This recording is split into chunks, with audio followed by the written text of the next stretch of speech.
নমস্কাৰ দাইছেন news community চেনেললৈ আপোনাক স্বাগতম। দিনটো বিশেষ গুৰুত্বপূৰ্ণ বাতৰিৰ সৈতে মই দীপ। 30 জুনলৈকে বন্ধ সকলো শিক্ষানুষ্ঠান। 30 জুনলৈকে বন্ধ থাকিব দিল্লীৰ সকলো শিক্ষানুষ্ঠান। 11 মে'ৰ পৰা 30 জুনলৈ দিল্লীৰ শিক্ষানুষ্ঠানৰ গ্ৰীষ্ম বন্ধৰ ঘোষণা।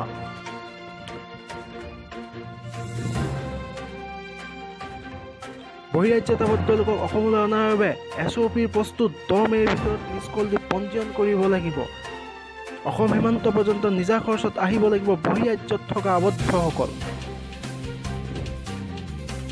দুজন কৰোনা ৰোগীক চিকিৎসালয়ৰ পৰা ৰিলিজ। ৰাজহুৱা স্থানত মাস্ক পিন্ধাটো বাধ্যতামূলক হ'ব। চৰকাৰে প্ৰণয়ন কৰিব আইন। এই পৰ্যন্ত অসমত কৰোনা পজিটিভ সংখ্যা 45 জন। বিশ্বত আক্ৰান্ত 37,56,423 জন। মৃত্যু 2,59,450 জন। দেশত কৰোনা ৰোগীৰ সংখ্যা 50,000 অতিক্ৰম। মুম্বাইত প্ৰশাসনে বন্ধ কৰিলে সুৰাৰ বিপণী। কৰোনাৰ বাৰৰুম হিচাপে প্ৰস্তুত সৰুসজাই ষ্টেডিয়াম।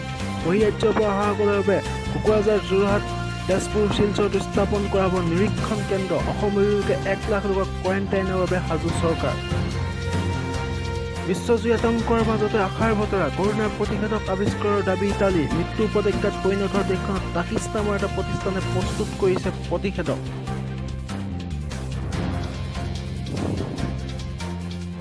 বিশাখাপট্টনমত LG পলিমাৰ উদ্যোগৰ ৰাসায়নিক গেছ নিৰ্গত হৈ 3 জনৰ মৃত্যু। বিশাখাপট্টনমত ভয়ংকৰ পৰিৱেশ। বিষাক্ত গেছ নিৰ্গত হোৱাৰ ফলত 7 জনৰ মৃত্যু, 5,000ৰো অধিক অসুস্থ। অৰুণাচলৰ চাংলাঙত NSCNৰ ৰিফ মাৰ্চেণ্ট গোটৰ 2 শিক্ষক কেডাৰক গ্ৰেপ্তাৰ।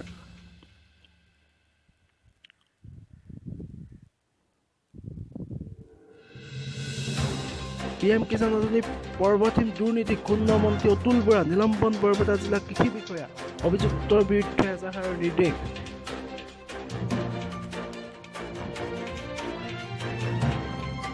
জম্মু কাশ্মীৰৰ পলৱামা জিলাত পৃথক সংঘৰ্ষত আন 2টা অচিনাকি উগ্ৰপন্থী নিহত। কাশ্মীৰ উপত্যকাত মোবাইল ফোন আৰু মোবাইল ইণ্টাৰনেট সেৱা বন্ধ কৰি দিয়া হ'ল মোবাইল ইণ্টাৰনেট সেৱা।